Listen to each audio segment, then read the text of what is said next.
صدر آل private schools ایسوسی ایشن پاکپتن پیر محمد ظفر اقبال چشتی کی زیر صدارت پرائیویٹ اسکول ایسوسی ایشن کا اہم اجلاس جویا نیوز پلس رجسٹرڈ کو عدنان سمیع انچارج میڈیا سیل کی رپورٹ کے مطابق اس اجلاس میں پرائیویٹ اسکولز کو درپیش موجودہ مسائل پر تبادلہ خیال کیا گیا،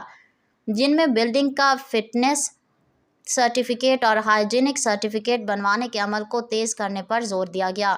اجلاس میں اس بات پر بھی زور دیا گیا ہے کہ کسی بھی پرائیویٹ اسکول کے مسئلے کو ترجیحی بنیادوں پر حل کیا جائے گا اور اسکول مالکان کے لیے زیادہ سے زیادہ آسانیاں پیدا کی جائیں گی تاکہ وہ ان مسائل میں الجھے رہنے کے بجائے بچوں کی تعلیم پر بھرپور توجہ دے سکیں۔ ان خیالات کا اظہار اجلاس کے بعد عدنان سمیع انچارج میڈیا سیل آل پرائیویٹ اسکولز ایسوسی ایشن پاکپتن نے میڈیا نمائندگان سے گفتگو کرتے ہوئے کیا۔